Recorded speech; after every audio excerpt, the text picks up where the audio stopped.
Bismillahirrahmanirrahim. Assalamualaikum warahmatullahi wabarakatuh.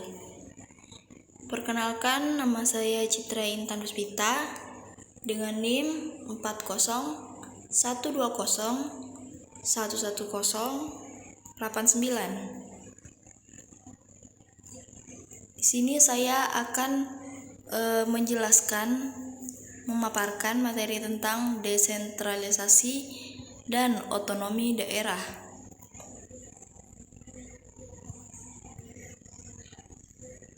Yang pertama, saya jelaskan desentralisasi. Desentralisasi federasi dan konfederasi. Berikut sistem kesatuan, sistem federasi, dan sistem konfederasi. Ini merupakan bagan dari masing-masing.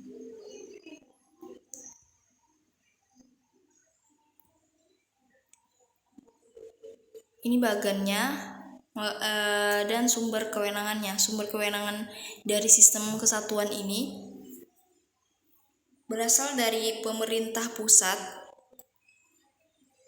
kemudian didesentralisasikan ke pemerintah daerah.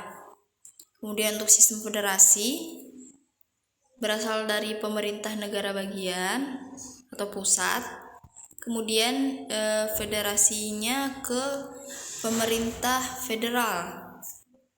Untuk desentralisasinya ke pemerintah daerah. Kemudian sumber kewenangan untuk konfederasi berasal dari pemerintah pusat, kemudian dikonfederasikan ke pemerintah union.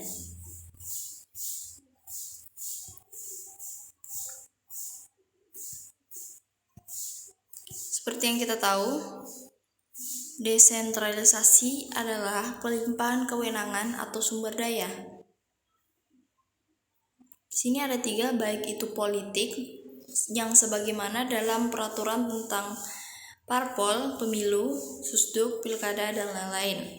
Kemudian yang kedua, pemerintahan dan fiskal, sebagaimana dalam peraturan tentang pemerintahan daerah dan undang-undang fiskal. Kemudian yang ketiga, ekonomi, sebagaimana sumber daya ekonomi didistribusikan. Lanjut ya. Desentralisasi dan dekonsentrasi pemerintahan, berikut bagannya.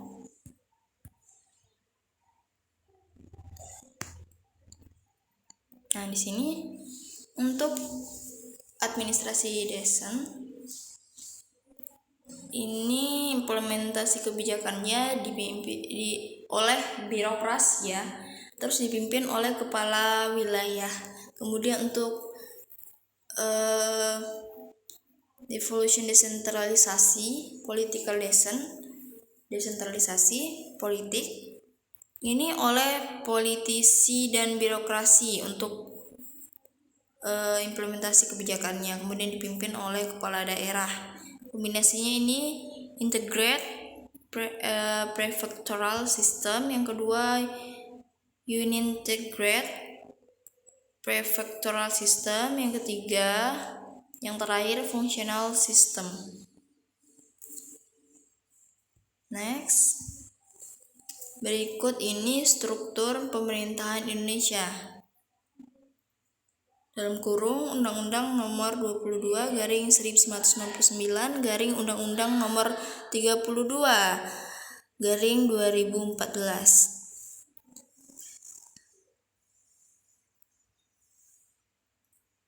Yang dipimpin yang pertama oleh presiden, kemudian menteri, di bawahnya instansi vertikal, kemudian gubernur, dan di bawahnya ada DPRD, bupati atau wali kota, kemudian DPRD kabupaten kota, instansi provinsi, dan di bawah bupati atau wali kota ini ada instansi Pemda kabupaten atau kota, camat, kemudian lurah, BPD, dan kepala desa.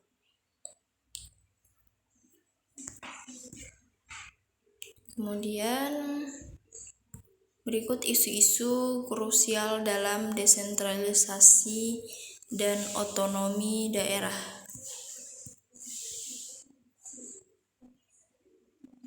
Mungkin dari gambar berikut atau bagian berikut teman-teman sudah mengerti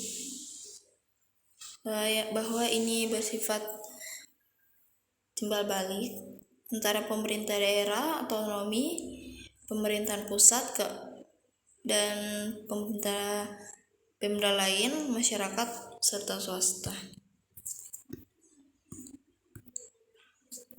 Distribusi fungsi antar pemerintahan dalam sistem subsidiarity. Jika bisa dikerjakan secara efektif dan efisiensi pada level pemerintah yang lebih rendah, maka tidak perlu dibawa ke atas. Selesaikanlah fungsi pada level yang lebih rendah.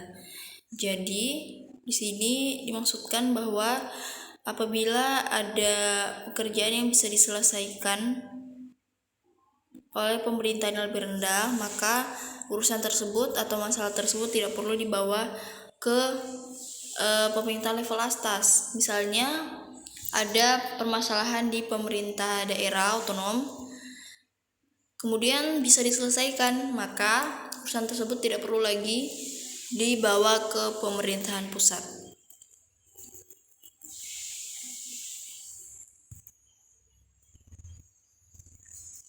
Berikut fungsi pemerintah pusat di era ODA, otonomi daerah. Yang pertama, integrasi nasional.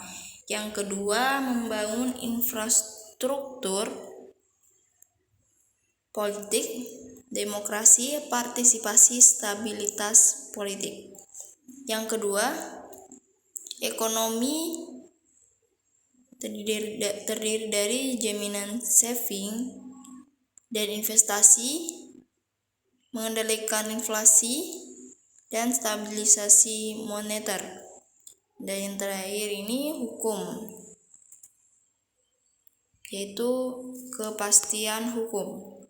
Kemudian pemerataan antar daerah, standarisasi pelayanan, dan pelayanan lintas daerah. Baiklah, itulah tadi pemaparan materi dari saya. Apabila ada yang kurang, mohon dimaafkan. Mengenai desentralisasi dan otonomi daerah tadi, tentu materi yang jika tidak dipahami benar-benar maka akan membuat kita bingung. Maka dari itu perlu pemahaman yang lebih untuk mengerti isi dari materi desentralisasi dan otonomi daerah ini.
Baiklah, sekian dari pemaparan materi saya. Kurang lebihnya mohon dimaafkan.